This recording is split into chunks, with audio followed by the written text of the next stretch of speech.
Hey guys, this is Robert, and thanks again for watching these short series of videos on basic controls of your camera. If you're attending one of our workshops, or if you just want to have a better grasp on how to control your camera, we hope these series of videos become helpful for you. In the first video, we talked about the 3 items that you use in your camera to control your image and how your image looks.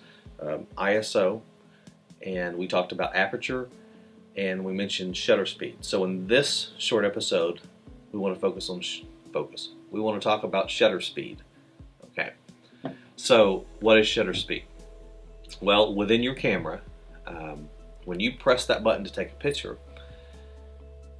in most cameras, there are exceptions, there are mirrorless cameras, but in most cameras, there is a shutter in front of the sensor in your camera if you're using a digital camera, or the film if you're using a film camera. There's a shutter in front of that, kind of a curtain, and it remains closed until you press that button. When you press that button, the curtain opens, exposing what's coming through your lens to your film or to your sensor, and then it closes back up. Now, the time that curtain remains open and then shuts back down is called your shutter speed. How fast it opens and closes, okay? And that's within the body of the camera. So what does the shutter speed do?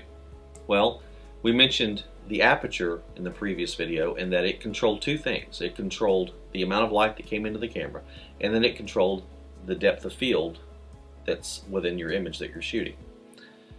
The shutter speed does a similar thing. It also controls 2 items.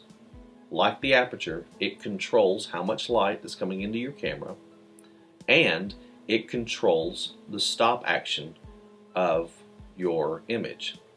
For instance, we know that for the amount of light that it allows in, it would seem obvious that the longer that shutter is open, that the more light that it's gathering, the more light that comes into your camera. And then when it closes, the light stops. That seems to make sense. It controls the amount of light by how long it stays open. If it opens and closes very quickly, very little light. If it opens for a long time and then closes, there's more light. So that's one thing. The second item was the stop action of your camera. Best way I can think to explain this is, let's say your camera is on a tripod and it's still, and you're going to make a photograph of someone running by in front of your camera. Okay? If I have it on a very, very, very short opening, and it can be ranged in any number of numbers, but let's just say 1/500th of a second. So I have someone running in front of the camera, and it opens for 1/500th of a second. Then it only captures the light for that 1/500th of a second. So that person in 1/500th of a second hasn't moved much. So they're going to be, it will appear as though they are not moving.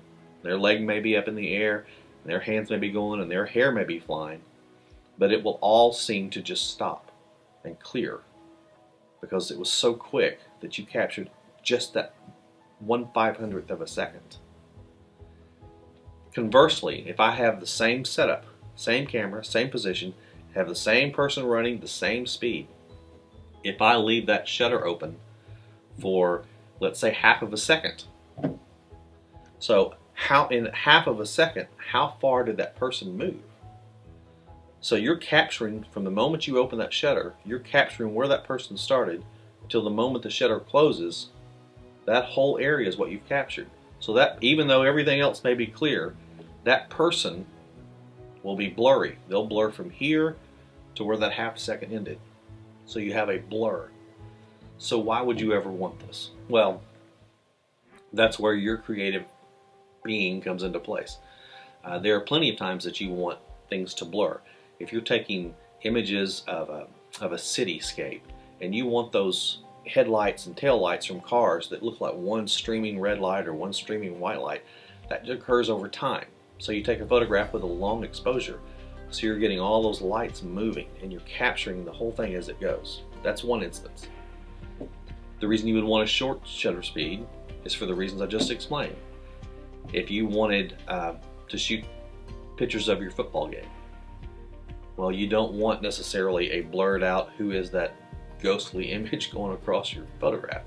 You want to capture that. You want to capture what number they're wearing, where the ball is related to the goal line. You want to be able to see those things, so you have to have a very sharp and fast shutter speed to capture those things. So there are reasons that you adjust your shutter speed, and most of it's for creative reasons. So to recap, shutter speed does two things. It allows more or less light into your camera through your lens depending on how long that curtain is open. It also controls the stop action of your image. The faster that it opens and closed, the more things just stop in time. The longer it's opened and closed, then the more things stream and flow and blur from beginning to end. Hope that makes sense. So just to recap from the first video, aperture controls two things. It controls how much light goes into the camera, depending on how narrow or how wide open that aperture setting is. And it also controls depth of field, how much of your image is in focus, depending on how narrow or how wide your aperture setting is. And remember, on that aperture setting, the smaller the number, the wider the opening. The larger the number, the more narrow the opening. And then today, shutter speed controls, again, how much light comes into that camera and how much of your action is stopped clearly in your image. I hope this helps. Next time we'll talk about ISO. Thanks.